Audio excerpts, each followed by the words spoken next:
ambaye ni Askofu Mkuu Stephen Mlenga kwa kushiriki ibada kikamilifu, lakini pia pamoja na kuweza kuhitimisha ziara yake pengine kwa kanda ya Mbeya. Na tutoke huko Mbeya turejeshe macho na masikio hapa Dar es Salaam, ambako tunaangaza mpaka kule maeneo ya Boko kwa Mpemba, na huko tunaye mwanahabari wetu ambaye ameweza kufika katika kushiriki ibada ya shukrani katika kanisa la FPCT Boko kwa Mpemba, ambalo liko chini ya mtumishi wa Mungu Mchungaji Elia Mtishibi. Lakini katika mengi kwenye ripoti tunaye IOP HD. Naam, ni taarifa maripoti za moja kwa moja kutokea hapa kanisa la FPCT Boko kwa Mpemba, ambapo Habari Maalum TV na ripoti za kutoka kanisani tumefika mahali hapa kwa ajili ya kuweza kuakisi hasa kile ambacho kinaendelea ama kimeendelea katika Jumapili ya leo. Mimi binafsi nimefika hapa na nimesikia mengi ambayo yamehubiriwa kwa siku ya leo. Mtumishi wa Mungu amezungumza mambo mengi makubwa, na kumekuwa na wanenaji wawili, lakini kubwa ambalo lilikuwepo hapa hivi leo ni ibada ya shukurani mbele za Mungu. Na tumejifunza mambo mengi. Ila mimi sio peke yangu tu nimetamani kujifunza. Nimetamani nawe pia mtazamaji wa Habari Maalum TV upate kujifunza na uweze kusikia hiki ambacho watumishi wa Mungu wamekinena kwa siku ya leo. Karibu upate kusikia sehemu ya mafundisho kwa siku ya leo. Nikuombe utulie. Na leo tumeamua tuiache kwa Bwana. Bwana tuhudumie. Tafadhali chukua daftari lako na kalamu yako. Tunaye mnenaji wetu wa kwanza, na leo tuna wanenaji wawili. Tafadhali chukua kalamu yako na daftari lako kwa ajili ya kuandika. Na tutaanza na ndugu yetu kutokea India. Naomba tumchapie Bwana makofi. Karibu sana mtumishi wa Mungu madhabahuni. Tunazo sababu nyingi sana za kumshukuru Mungu. Na kimsingi kama nilivyosema, kila mmoja anaweza akasema ni kitu gani anachoweza kumshukuru Mungu, ambazo ninaweza kutaja. Lakini leo au kwa dakika chache nilizopewa, nataka niongee maeneo makuu mawili ambayo tunayaona ni ya kawaida, na wakati mwingine tumshukuru Mungu, kwa sababu walio wengi tunamshukuru Mungu kwa eneo moja kubwa la matendo makuu ambayo Mungu amefanya. Lakini ninaweza kusema hiyo ni hatua ya tatu kama sio ya nne ya mtu ambaye anamwamini Mungu kama sababu ya kumshukuru Mungu. Tunaweza kusema kwa lugha ya Kiingereza ni secondary au tertiary stage ya wewe kumshukuru Mungu, kama kweli ni mtu anayemwamini Mungu. Bwana Yesu asifiwe sana. Dakika zangu ni chache, kwa nitaongea kwa haraka, na pengine tunaweza usisome maandiko mengi nikayataja tu. Sababu ya kwanza kwa kutaja, kama una speed ya kuandika, it is well. Tunapaswa kumshukuru Mungu kwa jinsi yeye Mungu alivyo, hata kama hajafanya chochote. Just for him to be God, it's only enough. One of the very strong reason for you kumshukuru Mungu. Yaani hata kama hajafanya chochote, madam tu yeye ni Mungu. Anaieleza vizuri Daudi katika kitabu cha Zaburi ya 136 mstari wa kwanza mpaka wa 9. Anasema kwa sababu ya uumbaji, kwa sababu ya nguvu, kwa sababu ya nini? Zaburi ya 136 mstari wa kwanza anasema, mshukuru sana Bwana kwa kuwa ni mwema, kwa maana fadhili zake ni za milele. Mshukuruni Mungu wa miungu, kwa maana fadhili zake ni za milele.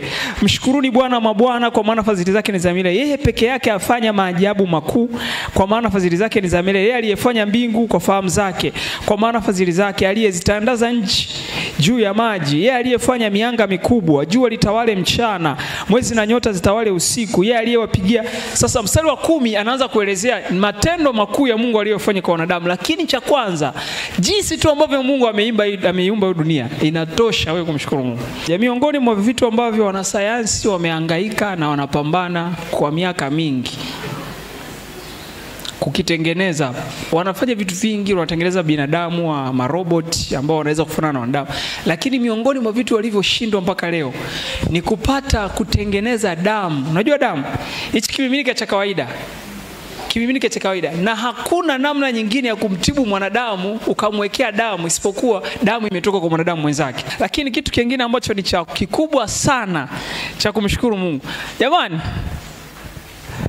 tuna sababu ya kumshukuru Mungu kwa ajili ya mambo ambayo Mungu ameyatenda na tujayaona. Bwana Yesu asifiwe. Kama bado upo kwenye pointi ambayo unamshukuru Mungu kwa vitu vinavyoonekana, bado una safari katika imani. Bwana Yesu asifiwe. Kwa nini nasema hivi? Daudi kwenye Zaburi ya 136 ule mstari wa kwanza mpaka wa 9 anamshukuru Mungu kwa jinsi Mungu alivyo. Na kuna kundi la wana wa Israeli katika Kutoka sura ya 15 ambao wanaimba misali wakiongozwa na Miriam dada yake na Musa mwenyewe kumshukuru Mungu kwa sababu Mungu amepasua bahari ya Shamu. Na dakika chache baada ya hapo wakaanza kunungunika. Hawa ni watu wanaomshukuru Mungu kwa sababu ya matokeo yanayoonekana. Na sisi tumemwamini Mungu. Miongoni mwa kitu kinachoipa thamani imani yetu na wokovu wetu ni kwa ajili ya vile vitu ambavyo Mungu amefanya miaka 2000 iliyopita na hatujaviona bado. Katika kitabu cha Waebrania sura ya 13:31 inasema, na hao wote wakafa katika imani, hawajazipokea zile ahadi, lakini wakaamini mpaka kufa kwao, wakisema sisi ni wapitaji katika nchi.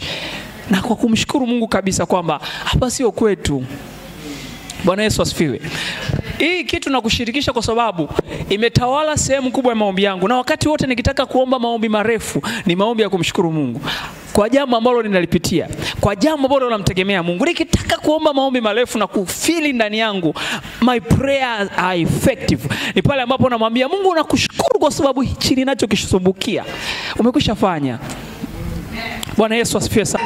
Na mara baada ya kusikia neno zuri la Mungu ambalo limehubiriwa na watumishi wa Mungu wakieleza maana halisi ya shukrani, tumesikia mambo mengi makubwa, lakini mimi binafsi nimesikia kwamba moja ya kitu wanasayansi wamejitahidi na wameshindwa kukikamilisha ni pamoja na kuweza kuweka pumzi ama kuweka damu kwenye mwili wa binadamu, kutengeneza damu kwenye mwili wa binadamu. Hicho ndio kitu ambacho hawajaweza kukifanya kabisa ulimwenguni. Sasa tusikie kile ambacho wamekisema waumini pamoja na washirika waliohudhuria katika ibada hii ya siku ya leo hapa kanisani FPCT Boko kwa Mpemba. Kwa majina yangu naitwa Anania Magambo, nimeokoka na mpenda Yesu. Ninatokea kanisa Betheri Boko hapa kwa Mpemba. Ibada ya leo kuna tufani nilikuwa nimevizingatia sana ambayo vilikuwa vinanisumbua, lakini namshukuru Mungu nimeweza kuvipata kupitia kiroho na pia vimenijenga mimi kama mimi. Kuna neno moja alisema mtumishi kwamba wanasayansi wamejaribu kutengeneza kila kitu, lakini kutengeneza damu ndio wameshindwa kutengeneza damu. Kwa maana yake hapo kweli Mungu ni wa ajabu, matendo yake hafananishi na kitu chochote. Bwana Yesu asifiwe. Kwa majina yangu ninaitwa Anet Shija au Mama Neema. Nimeokoka na mpenda Yesu, ninasali katika kanisa la FPCT Boko kwa Mpemba. Ninamshukuru sana Mungu kwa siku ya leo, maana amenihudumia sawa sawa na mapenzi yake. Neno la leo lilikuwa nasema kwamba tumshukuru Mungu. Yaani uwe umeshakipata kile ambacho ulichokuwa unahitaji mbele za Mungu, uendelee kumshukuru Mungu. Uwe hujapata, uendelee kumwambia Mungu asante, maana hakika Mungu ni mwema kila wakati, anatupa uhitaji wetu. Kwa hiyo ndugu yangu, nipende kukushauri au nipende kukuambia jambo hili. Iwe kwamba Mungu ametenda, iwe kwamba Mungu hajatenda, ninaomba uendelee kumshukuru, maana ni mwema. Katika shukurani kuna maongezeko. Yesu awabariki sana. Amen. Bwana Yesu asifiwe.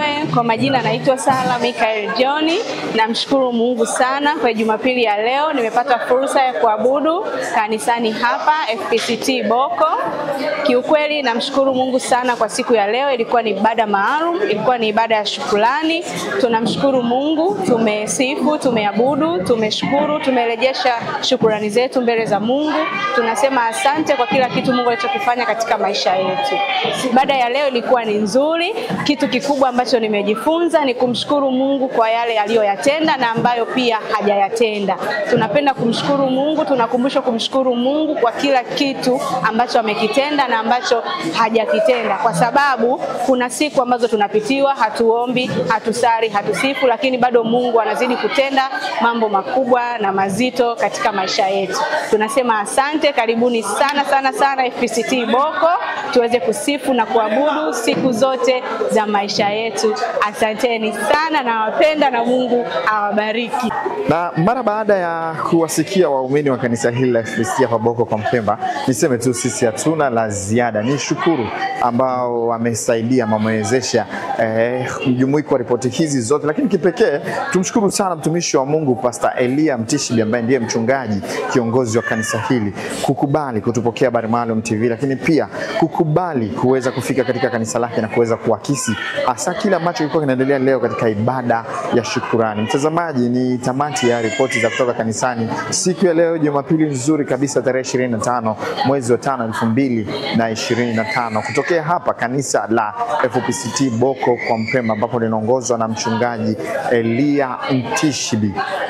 Habari Maalum TV na ripoti za kutoka kanisani, tunaondoka sasa hapa kurejea katika studio za Habari Maalum TV, na nikabidhi kijiti hiki kwa Emmanuel Paul. Lakini kabla ya kumkabidhi Emmanuel Paul, ni shukuru wote waliofanikisha kwa niaba ya wote kabisa, tukiwa tunaongozwa kwenye msafara huu. Dereva alikuwa ni Fadhili, lakini pia mpiga picha na producer wetu ni Zawadieli Peter Mdonko. Jina langu mimi naitwa IOPHD. Panapo majaliwa tutakutana tena kwenye mjumuiko wa ripoti nyingine na taarifa nyingine nyingi ambazo zinaendelea hapa Habari Maalum TV. Kwa Emmanuel Paul hapo studio. Hayo nimepokea hakika kutoka huko FPCT Boko kwa Mpemba, ambako ndiko kumejiri ripoti hiyo ya ibada ya shukrani, na umeweza kutuwakilisha vyema hakika kwa mtumishi wa Mungu mchungaji Elia Mtishibi. Na ibada imekuwa njema kweli kweli kwenye kuweza kujengeka, lakini ukitazama kimwili lakini pia pamoja na kiroho kote watu wamepona, maana leo hubiri mtumishi wa Mungu lakini pia ni tabibu kwa upande wa kile ambacho ni sehemu ya taaluma zake. Na ripoti ya kutoka huko Boko kwa Mpemba, Dar es Salaam inazidi kututoa nje ya mipaka ya jiji